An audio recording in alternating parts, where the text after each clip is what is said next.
cosmonauts? What the hell's that? I thought that was a snake. I'm seeing things again. Anyway, welcome to Cosmic Vinyl.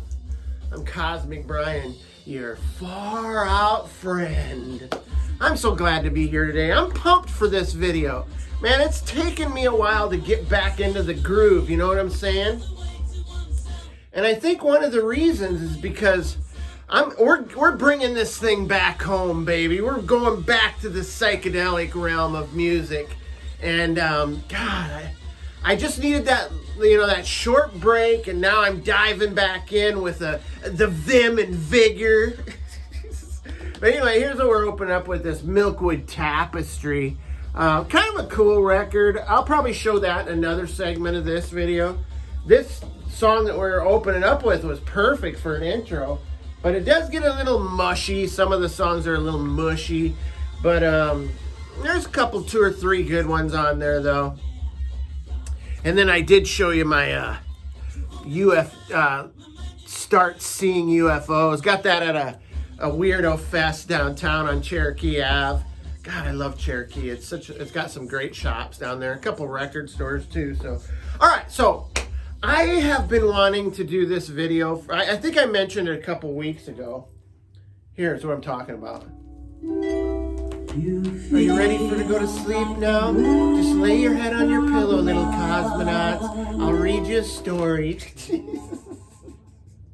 Anyway, I've been wanting to do this kind of, I don't even know how to title it, but it's like 10 unknown or little known, I should say, like lower tiered, like psychedelic albums, stuff that nobody shows or cares about. In fact, most of these I bought and listened to them once or twice and shelved them, and I haven't listened to these records for years.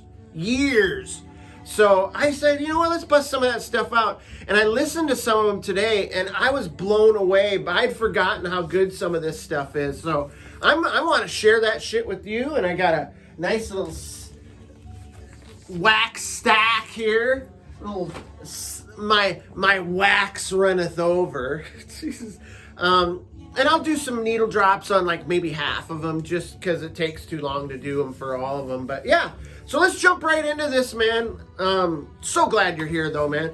Let's start with this big chug, man. Let's get things going with a little bit of, lubricant for our bones and our innards. I don't know what I'm talking about, but yeah, let's do this. Usually what we do around here, I toast you guys as my friends and you're actually my colleagues here in Cosmic Vinyl. So yeah, let's hoist it up, toss it back, and get this thing started. Here we go. Oh, yes, my good friend, of course. Yummy. Beats the shit out of that Malibu rum I used last week. All right. I'm going to change into my mind shield. This is your amped warning. You do not want to see inside my soul, and you definitely don't want me to see inside your soul. So I'm going to switch these out. Put your mind shields on. Put your safety goggles on. Duck. I don't care what you do, but here we go. Ding. Hello. All right, so let's do this, man. Get right into it, man. And I told you about the Milkwood, right? God, my memory's shot. Jesus. All right, so let's do this, man. We're going to jump right in with this first record. I have not listened to this record for, God, probably since I lived in Iowa, which has been probably 4 or 5 years. But anyway, we're going to start off with the Collectors. It's Grass and Wild Strawberries. My favorite party favors. Jesus. But yeah, cool band there, man. Check them out up there. There's a Canadian band, man. Kind of a prog psych, pop psych, maybe a little folky stuff in there. But man, I had forgotten how great this record was, man. This band went on to become the band known as Chilliwack, who had some hits in maybe the late 70s or the 80s, maybe. I know they had one big hit from when I was back in high school or junior high.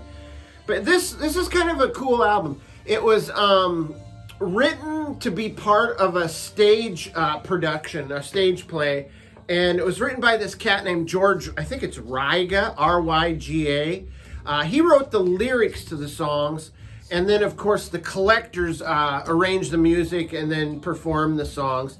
And you can tell it was made for some kind of it even looks like a soundtrack, like on the on the gatefold there. And it plays very cohesively. It plays like a concept album. And I gotta tell you, man, I really friggin' enjoyed this, man. It's so much better than I remember. So entertaining. It's got this kind of a mystical vibe to it. It's moody. It's got these amazing vocal harmonies. Very solid musicianship as well. Definitely has that hippie dippy vibe of the late 60s. But yeah, there's a song on here that did just blow my mind though. And I will give you a needle drop coming up here. It's called Teletype Clock. And it's just, it almost kind of sticks out from the other songs because it's just so crazy. Just blew me away. But if you like stuff like, say, the Moody Blues, H.P. Lovecraft, Vanilla Fudge, you might be into this this collector's album. Now, I can't say that it's as good as, their first album, but this is pretty damn good anyway, man. Oh, I forgot to shut off this prop here. But yeah, man, we'll do a needle drop.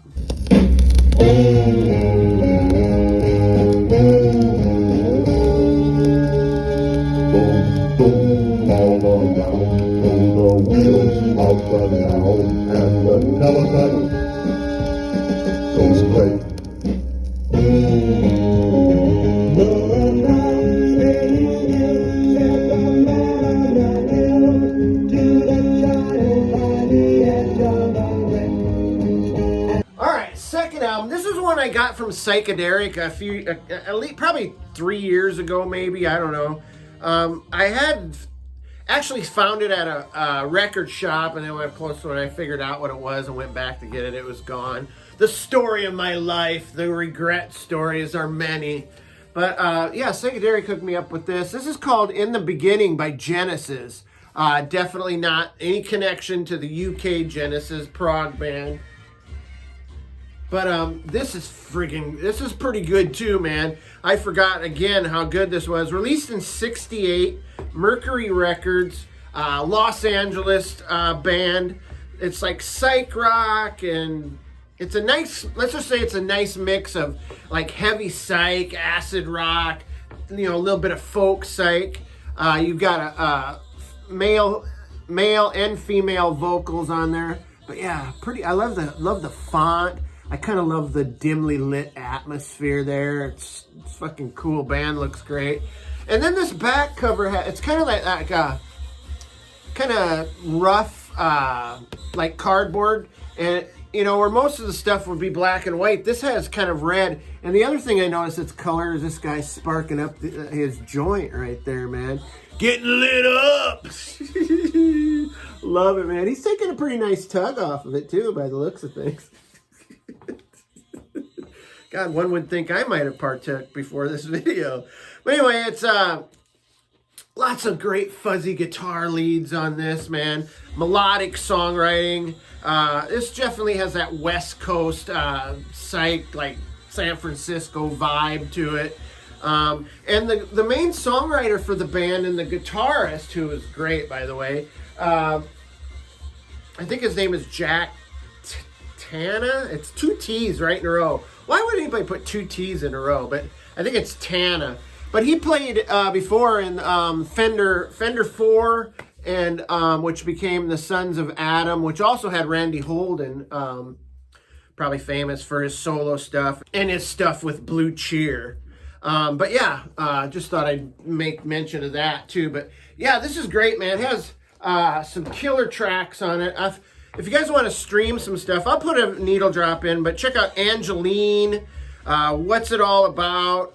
But it's got this 16-minute ripper at the end that closes out the album. It's called In a World Without You. Just an amazing jam. I sat down and I just kind of let it envelop me and take me away earlier. I tripped the light fandango, baby. Jesus Christ. All right, next album is this. I seriously haven't listened to this since I lived in Florissant. This is Glass Prism with On Joy and Sorrow. Cool looking band. I always like that kind of, I don't know if that's the fishbowl lens there, but I can see the band there. That looks like the outside of my cosmic realm out there, the dungeon, the sub-basement. But yeah, this was released in '69 on RCA Victor. It's psych rock, it's pop psych. They're a Pennsylvania band.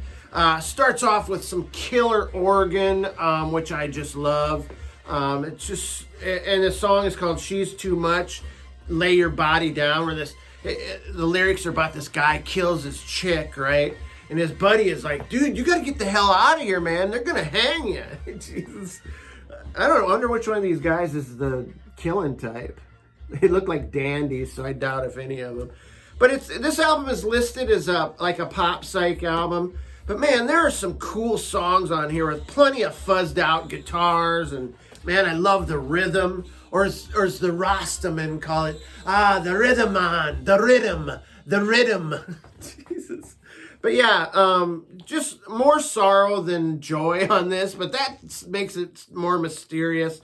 Yeah, if you like big organ and impressive guitar work, man, check out that Glass Prism. You ain't got time to hang around the town. You shot that girl that's gonna lay your body down.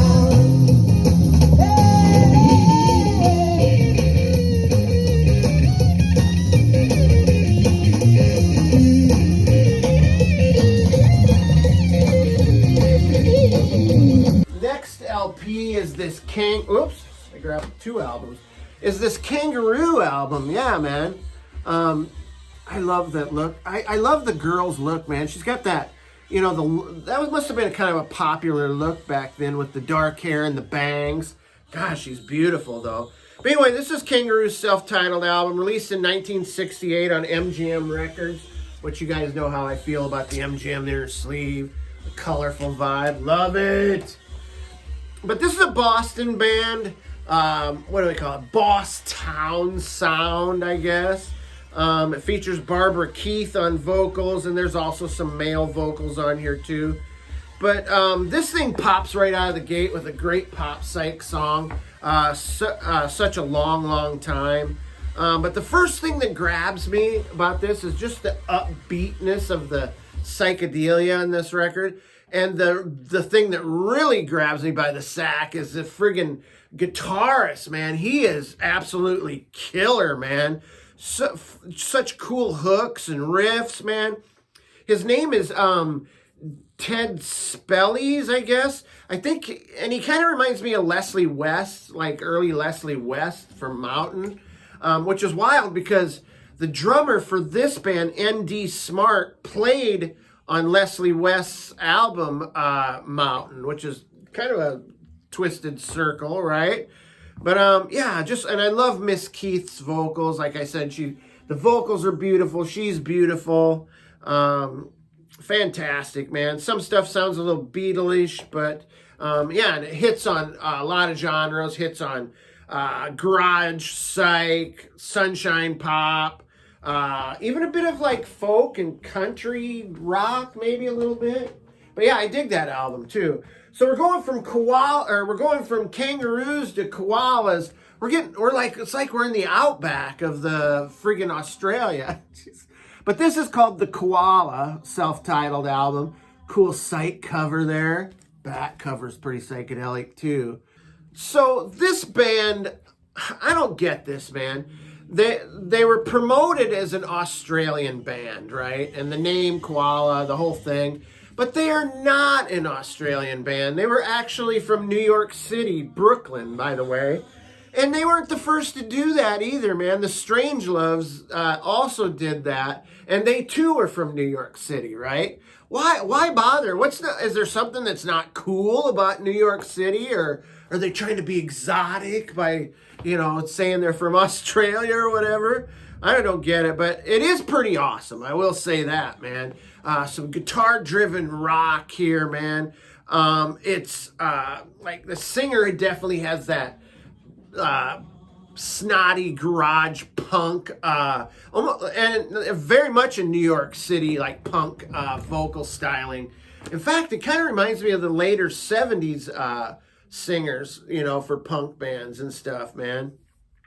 Got that sneer, you know what I'm saying?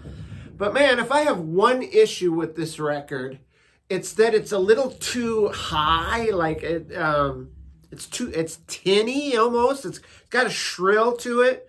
And so whenever you hear like a high noted guitar, or you hear like drum cymbals, it can get grate on you a little bit, man, or you get used to it, one of the two. But if that's my only beef. But man, it's a cool album. You get a lot of bang for your buck. There's 13 songs on this mother.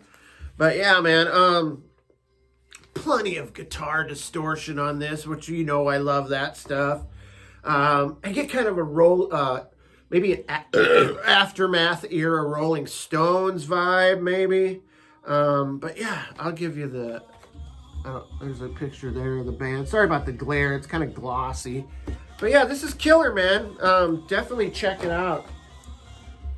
And the high end thing isn't like a deal breaker for me either. So.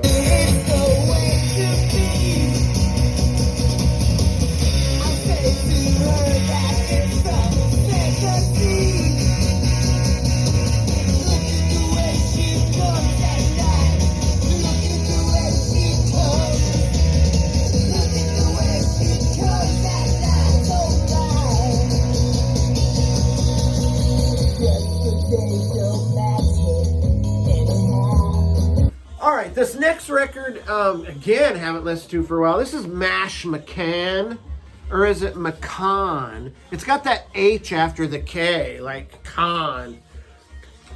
Khan, you killed my son! Jesus Christ. What is wrong with me, Perch? Released in 1970 on Epic Records, on the old Epic label. Another Canadian rock band. I think we have another Canadian one coming up too, man. This is prog psych, and they did have some a certain amount of critical success with this record, and one of the songs on it anyway was a big hit called As the Years Go By. They were huge in Japan. Jesus. But yeah, I hear like some early Santana like guitar riffage, which that's great stuff, by the way. Groovy groovy vocal harmonies. Kind of reminds me of like early Yes, even, man. Jazz-infused rhythms, funky percussion, great guitar solos. This album has songs that have been sampled by a lot of hip-hop artists, including MF Doom. And I can hear that, man. I can hear a lot of opportunities in there for like a lot of beat breaks, man. But yeah, highly enjoyable record. I was glad I pulled it. Now, this next record is one that definitely inspired. In fact, the next two are the ones that inspired me to do this video. Because I was shuffling around for some other records and I came across these two. But this is the Tingling Mother's Circus. It's called Circus of Your Mind. And I knew what I was getting into when I seen the cover. I mean, and I knew me being such a weirdo and whatnot, man, I knew I needed to pick this up, and it was cheap. I think it paid $11 for it. And but yeah, cool picture on the back of the band. But yeah, man, this is released in '68 on Music Core Records, which is kind of a cool label. I'll show you that just because it's different than a lot of the other stuff we show. But yeah, it's quirky, theatrical. It's sunshine pop sounds to it. It's borderline bubblegum rock. And you know, if you followed me around for a while, you know that bubblegum rock is not a deal breaker for me. Do you know what it's like on the outside? Don't go talking too loud, you'll cause a landslide. It's the Jones.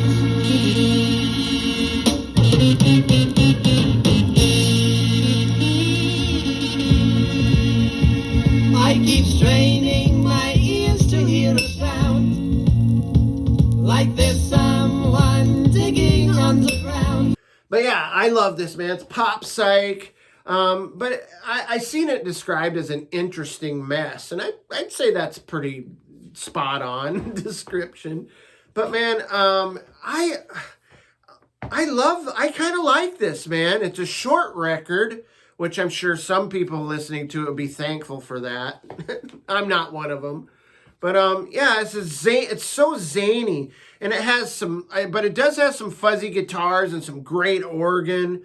I dig their version of the Bee Gees' New York mining disaster. They take that song and they fuzz it out big time. But the vocals sound fairly close to the Bee Gees stuff. But yeah, this is like, I get this vibe. This is like when a group of hippies form like a theatrical troupe, you know? You know how they did back then in the 60s? They probably made their own costumes, like, or they went to like thrift shops and, you know, put together their own costumes and stuff. And they put together these small productions, you know, maybe in a theater or whatever, small venue. And then they decided to take their art and expand on it into music. That's what I get the vibe from this, man. And I'm guessing I'm not too far from the truth, man. But I really like this record, man. I'm sorry, I dig this. So yeah, check it out. I'm getting a little tingling in my undercarriage. Jesus Christ. So this next album is another one of the albums that kind of inspired me to do this video. And this is the music Asylum, Commit Thyself. Kind of a weird cover. I remember when I bought this at Planet Score, I just thought, oh, that looks interesting. But it was released in 1970 on United Artists, which I want to show you that because this is the old school United Artists label there. Kind of cool, right? A little different from the usual fare.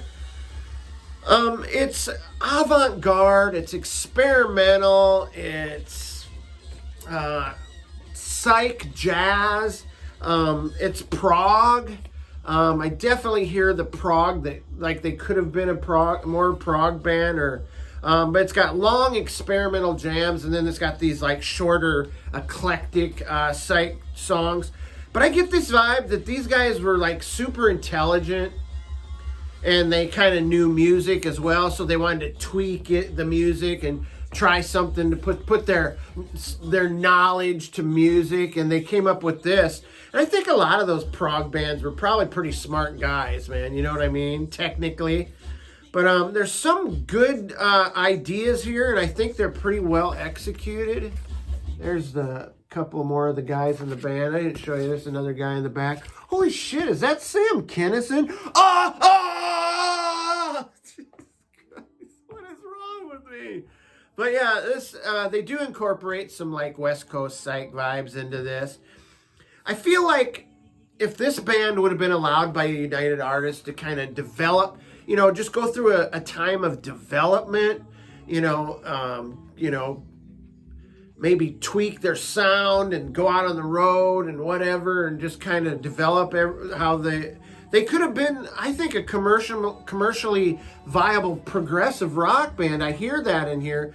But, you know, like a lot of these bands, they just, you know, they signed them to a record deal and then they just kind of threw them out there to die on the vine, which is unfortunate, man. There's the track list on the bottom there if you want to check it out. But yeah, man, drumming is jazzy. Guitars are cool. I also get a bit of free jazz in there. Awesome keyboard work. The bass is killer. I mean, what's not to like, man? Just check it out. Don't go in there thinking it's going to be all heavy psych. Just, you know, but it is like jazz psych. It's very cool. Two more records here. God, I almost forgot I had this record, let alone listen to it. And that's Salvation, self-titled. Love the cool look there. Look at that, the bus action there. Reminds me of that bus, what was that Kinsey guy that took everybody out on the acid test guy. Anyway. This was released in maybe it was 67, 68, I can't remember, on ABC Records. San Francisco group, definitely have that West Coast psychedelic vibe, heavy fuzz guitar, awesome organ. It also features one of my bubblegum rock heroes, who was in Third Rail, and he also played on some of those early 70s bubblegum albums. Artie Resnick on keyboards, man. I dig Artie Resnick. Him and Joey Levine and the Casanets Cats guys were led the charge as far as bubblegum goes. Anyway, we're not talking about bubblegum, we're talking about Psych. Anyway, this is bluesy Psych, acid rock. It's jammy, it's satirical at times, which I always kind of dig that. It's kind of part of the West Coast thing, it seems like. Man, speaking of the West Coast, like San Francisco and California, was such a fertile ground for 60s Psych bands. I mean, it was absolutely amazing. And I feel like these guys should, I mean, they were probably part of the scene, but I feel like these guys should have been getting mentioned in the same, senses as some of the guys like, Jefferson Airplane or Country Joe and the Fish, Big Brother, Quicksilver Messenger Service, Moby Grape, those kind of bands, because the music kind of reminds me of that too, and I just feel like they should have been in there. Maybe it was just so saturated that some bands just got left or didn't make it past another album. But I do like this cover, man. It does definitely represent what's the music within.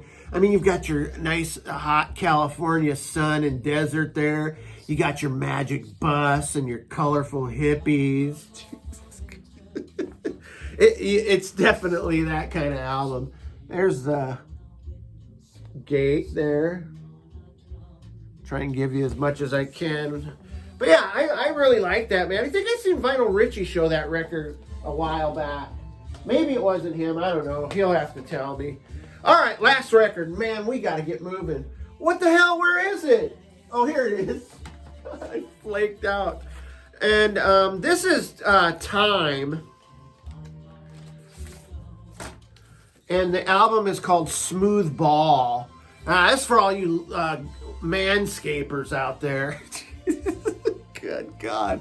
Now, I think the smooth ball might be the earth there. Maybe the moon. I don't know. Or that's an eyeball. That's not a fucking moon. Anyway, I really dig this. I hadn't listened to this for so long. I listened to their other album, but not this one. This was released in '69 on Liberty Bibberty Records. There's the little thing there. It's got a little bit of water damage on the bottom there, but the record is sweet, man. It plays like a VG, maybe a little higher than a VG, not as far as a VG plus. But anyway, it's bluesy Psych rock with maybe some heavy Psych and hard rock. You can definitely get that. They're a Los Angeles band, typical West Coast Psych sound. Brilliant acid rock guitar, man.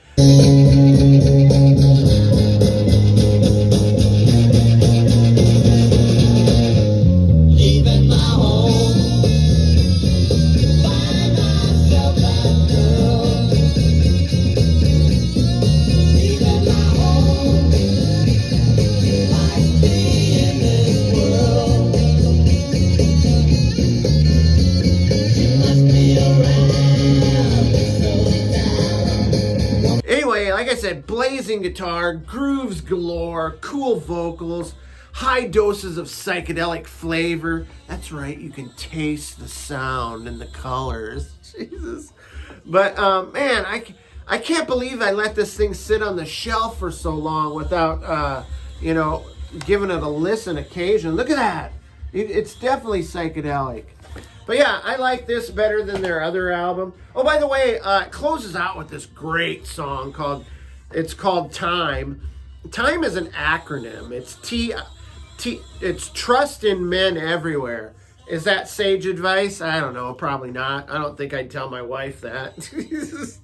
But anyway, man, I know it's a long video, man. And we'll have some needle drops in here. I hope you guys have a great week, man. Stay cool, stay cosmic. We'll catch you next week, man. I'm going to just kind of eke my way. I'm going to squeeze myself into this really small thing and squeeze out of here. Okay, I'm out.